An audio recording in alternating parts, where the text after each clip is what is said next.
Hi students, next நம்ம என்ன topic பார்க்குறோம் அப்படின்னா பிளாக் லெவல் டெக்ஸ்ட்டு எலிமெண்ட்ஸ் அப்படிங்கிற டாபிக் தான் பார்க்குறோம். அந்த டாப்பிக்கில் இருக்கிறது என்ன பார்த்தோம் அப்படின்னா ஹெட்டிங் இருக்குது, இன்னொன்று நமக்கு என்ன இருக்குது அப்படின்னா பேராகிராஃப் டேக் இருக்குது. ஓகேவா, இந்த ரெண்டு கான்செப்ட்டுமே நம்ம என்ன பண்ணியிருக்கோம் அப்படின்னா ஃபஸ்ட் யூனிட்டில் நம்ம பார்த்துருக்கோம். ஓகேவா, பி அப்படின்னா நம்ம பேராகிராஃப் டேக் அப்படிங்கிறத யூஸ் பண்ணியிருக்கோம். இது எல்லாமே நம்ம ஃபஸ்ட் யூனிட்டில் பார்த்து தான் இப்போது ஜஸ்ட்டு என்ன அப்படிங்கிறத எக்ஸ்பிளைன் பண்ணுறது வாட் இஸ் வாட்டுங்க மாதிரி பார்க்க போகிறோம். ஓகேவா, ஃபஸ்ட்டு நம்ம என்ன பார்க்குறோம் அப்படின்னா ஃபஸ்ட்டு கான்செப்ட் நமக்கு பிளாக் லெவல் டெக்ஸ்ட் எலிமெண்ட்ஸ். அதில் நம்ம பிளாக் லெவல் டெக்ஸ்ட் எலிமெண்ட்ஸ் அதில் ஹெட்டிங்ஸ் அப்படிங்கிறது பார்க்குறோம். அடுத்தது பேராகிராஃப் டேக் பார்க்குறோம். ஓகேவா, ஹெட்டிங் அப்படிங்கும் போதே நமக்கு என்ன பண்ணுறோம் அப்படின்னா இந்த கான்செப்ட் நம்ம இதில் யூஸ் பண்ணணும். ஃபஸ்ட் யூனிட்டில் நம்ம யூஸ் பண்ணியிருக்கோம். Heading take H1 to H6 வரைக்குமே நமக்கு இந்த ஹெட்டிங் டேக்கில் இருக்கும். அடுத்தது பேராகிராஃப் அப்படிங்கும்போது நம்ம என்ன பண்ணுறோம் அப்படின்னா மோர் தென் லைன் இருக்குது அப்படின்னா அதை நம்ம என்ன சொல்கிறோம் அப்படின்னா பேராகிராஃப் அப்படின்னு சொல்லலாம். சிங்கிள் லைன் கூட நம்ம பேராகிராஃப் டேக் யூஸ் பண்ணிக்கலாம். ஓகேவா, ஒரு நியூ லைன் வரத்துக்கும் அதோட ஃபுல் வித் வரத்துக்குமே நம்ம ஒரு வெப்பேஜுக்குள்ளே வரத்துக்கும் நம்ம என்ன பண்ணுறோம் அப்படின்னா இந்த பிளாக் லெவல் டெக்ஸ்ட்டு எலிமெண்ட்ஸ் அப்படிங்கிறத நம்ம என்ன பண்ணிக்கிறோம் அப்படின்னா யூஸ் பண்ணிக்கிறோம். ஓகேவா, அதில் ரெண்டு கான்செப்ட் இருக்குது. என்னது அப்படின்னு பார்த்தோம் அப்படின்னா ஹெட்டிங்ஸ் ஒன்று இருக்குது, இன்னொன்று என்ன இருக்குதுன்னு பார்த்தோம் பேராகிராஃப் அப்படிங்கிறது இருக்குதுன்னு பார்த்தோம். ஓகேவா, அப்போது ஃபஸ்ட்டு ஹெட்டிங் டேக்கில் நமக்கு என்ன பண்ணுறோம், ஹெட்டிங் டேக்ஸ் அப்படின்னாவே அதில் நமக்கு என்ன இருக்கும் அப்படின்னா டைட்டில்ஸ் இருக்கும், அதோட ஹெட்டிங் என்ன அப்படிங்கிறது நமக்கு இருக்கும். இதில் இனிய வெப் பேஜில் நமக்கு இருக்கும் அப்படின்னு சொல்லியிருக்காங்க. ஓகேவா, ஹெட்டிங் டேக்கை அதுக்காக தான் நம்ம யூஸ் பண்ணுவோம். ஹெட்டிங் டேக் அப்படின்னா டைட்டில் என்ன அப்படிங்கிறதுக்காக யூஸ் பண்ணுவோம். நெக்ஸ்ட் அது ஹெட்டிங் அப்படிங்கிறதுக்கு ரெண்டும் ஒரே மீனிங் தான். ஓகேவா, அதுக்காக யூஸ் பண்ணுறோம். இதில் 6 லெவல்ஸ் இருக்குது. ஓகேவா, ஹெட்டிங் டேக்குள்ளே நமக்கு 6 லெவல் இருக்குது. H1 to H6 வரைக்கும் அதோட டேக் இருக்குது. அந்த டேக் எப்படிலாம் இருக்கும் அப்படின்னு பார்த்தோன்னா H1 அப்படிங்கும் போது நம்ம என்ன சொல்லுவோம், லார்ஜஸ்ட் ஹெட்டிங்காக நமக்கு இருக்கும். நெக்ஸ்ட்டு H2ங்கும் போது செகண்ட் லார்ஜஸ்ட் ஹெட்டிங்காக நம்ம யூஸ் பண்ணிகிட்ருக்கோம்.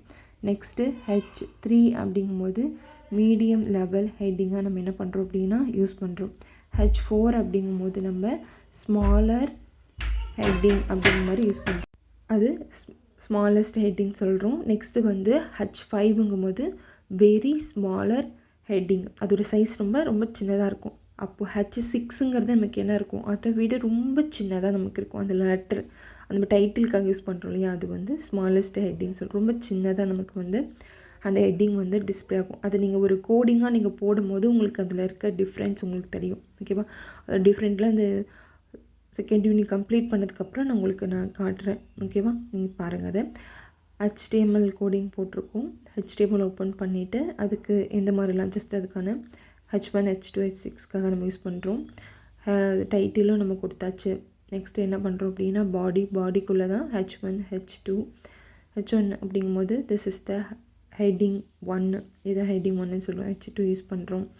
அதுக்கப்புறம் பார்த்தோம் அப்படின்னா H3 H4 H5 H6 அப்படின்னு சொல்லி எல்லா டேக்குமே நம்ம என்ன பண்ணுறோம் அப்படின்னா யூஸ் பண்ணியிருக்கோம். அப்போ அவுட்புட்டில் நமக்கு எப்படி டிஸ்பிளே ஆகும், அதோட சைஸோட டிஃப்ரென்ஸ் நமக்கு தெரியும். ஹெட்டிங் நம்ம சொல்கிறோம் டைட்டில் ஆர் ஹெட்டிங் யூஸ் பண்ணுறோம் இல்லையா, அதோட சைஸோட டிஃப்ரெண்ட்டு தெரியும் நமக்கு. பெருசாக இருக்கிறது H1ங்கிறது அதோட பெருசு, H2ங்கிறது அதை விட சின்னது.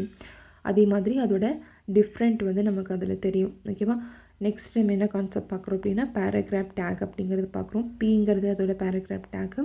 இதே எதுக்காக யூஸ் பண்ணுறோம் அப்படின்னா பேராகிராஃப்காக யூஸ் பண்ணுறோம். பேராகிராஃப் ஆஃப் டெக்ஸ்ட் இன் HTMLக்காக யூஸ் பண்ணுறோம்.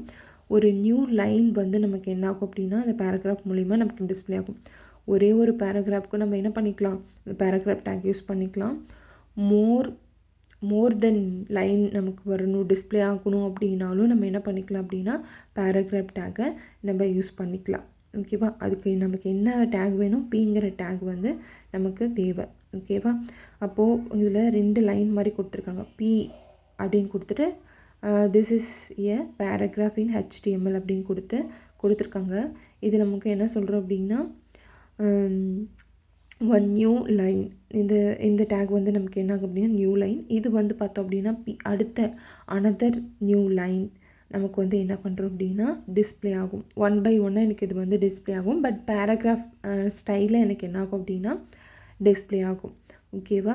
இது ரெண்டும் எனக்கு என்ன ஆகும் அப்படின்னா ஃபஸ்ட்டு வந்து இருக்கும் வந்து எனக்கு என்னவாக இருக்கும் அப்படின்னா 1 new line another new line அப்படிங்கிற மாதிரி எனக்கு 2 லைனாக எனக்கு டிஸ்ப்ளே ஆகும். ஒவ்வொரு லைனாக இருக்கிறதுமே பேராகிராஃபாக யூஸ் பண்ணிக்கலாம். மோர் தென் லைனாக இருக்கிறதையும் நம்ம என்ன பண்ணிக்கலாம் அப்படின்னா பேராகிராஃப் கான்செப்டில் நம்ம யூஸ் பண்ணிக்கலாம். ஓகேவா? இந்த கோடிங்ஸ் நீங்கள் ஒரு சிஸ்டமில் போடும் போது உங்களுக்கு ஆட்டோமேட்டிக்காக உங்களுக்கு அது புரிய வந்துடும். ஓகேவா?